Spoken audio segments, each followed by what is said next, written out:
how seriously you're taking Big Ben's comments about contemplating, maybe looking in the mirror, maybe getting ready to hang him up. You think he's really at that place, or you're not buying it?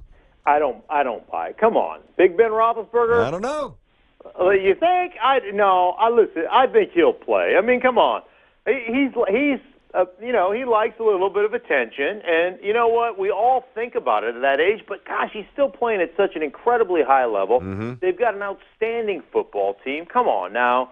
I just don't think. I think we all, after a disappointing loss where we don't perform our best, we all think about and contemplate retirement, and then.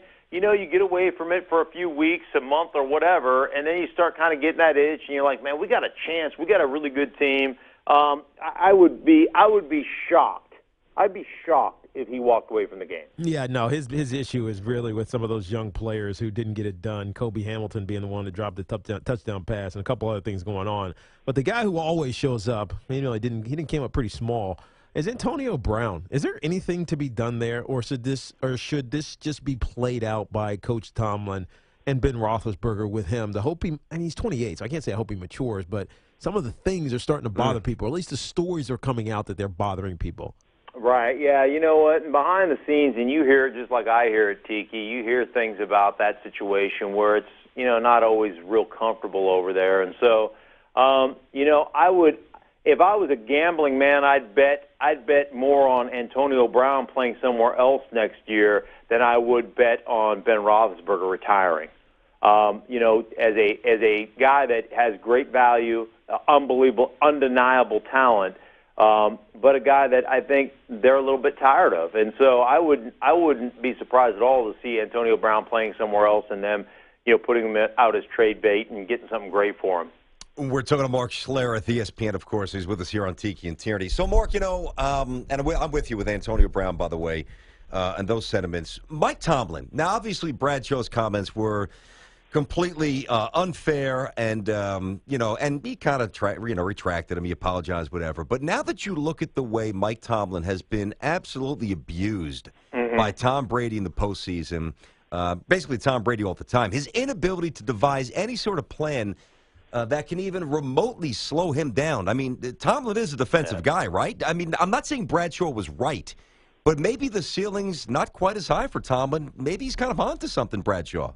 Well, yeah, you know what? I think one of the things you start to realize is how do you put your football team together, and what's your personnel like? Like when I played, we did what we did. When I played with the Redskins, we were a counter team. That's what we ran. We're going to line up, and we're going to try to cram it down your throat, and we're going to believe that regardless of what you do, we're better than you. We're going to execute. In Denver, we were a zone running team, and we did it better than anybody else, and this is how we're going to line up. We'll put some window dressing on. We'll have a couple of, adjunct play-action passes off of that stuff, and we'll do some things as window dressing, but we do what we do. And I think that's been Mike Tomlin and the Pittsburgh Steelers, but sometimes sometimes you look at it, that's your personnel. If you haven't drafted guys that can lock up in man and play that kind of coverage, that press man, disrupt routes and do all those things, then you're in trouble. And I just don't think from a personnel standpoint that they have the ability to get out of what they do and feel comfortable doing that. And so that's a personnel issue, to me more than anything else. If you don't feel like you do, it's funny because I'm watching the Atlanta-Green Bay game, and Atlanta's absolutely torching the Green Bay Packers as the Packers are playing a bunch of zone. And I'm like, damn, you got to change it up. You got to play some man. And then they line up in press man, and Julio Jones runs a shallow cross and goes 70-plus yards for a touchdown. You're like, that's all right, maybe that's why you're not playing press man, you're right? And again, that's to your point, Mark. That's personnel. Yeah, it's a personnel issue. So, if you want to change schemes to be able to defend Tom Brady, then you're going to have to be better from a personnel standpoint and getting guys that are adept at playing those schemes.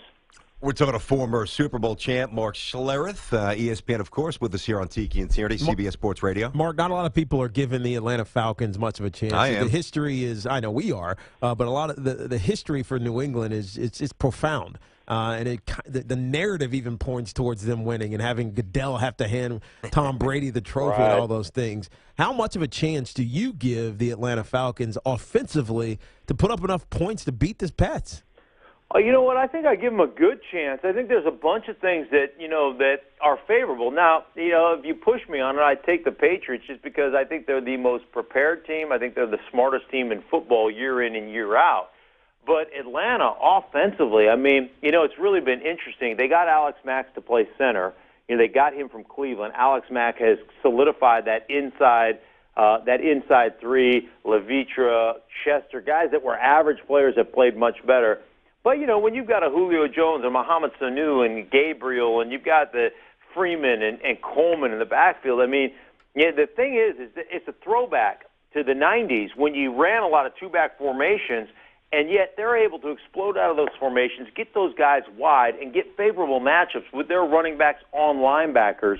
And they came to Denver. I was at the game. They eviscerated the Broncos defense, who's been really the best defense in football the last couple of years. I mean, they made them look silly with linebackers trying to cover those guys. So they're an incredibly tough matchup. Matt Ryan has been unbelievable on third downs, converting, keeping drives alive. So I certainly give them a chance. But here's what I know about playing against Bill Belichick coach teams. What you practiced for 2 weeks is not what you're going to see Super Bowl Sunday. So you damn well better have a coaching staff that can sit down on the sideline and adjust, and you better have smart players that understand those adjustments and can roll with the punches midstream on the sideline, because they always change everything up. All you have to do is look at the Pittsburgh game. In the middle of the season, the Steelers play them. Tom Brady has 220 yards passing. They run it for probably 150, 160 yards. LeGarrette Blount has close to 150 yards rushing. I mean, they played smash mouth with them. They open up this game in the AFC Championship, up-tempo, no huddle, and they throw it for almost 400 yards. You just never know what you're going to get from them, and that's why they are so hard to play against week in and week out. Sting, good catching up, man. I'm sure we'll bump it in Houston. Thank you very much. Sounds good. You guys be well, man. Look forward to seeing you. Be good, Mark. You got it, Mark. Big Mark Schlereth. Good stuff there.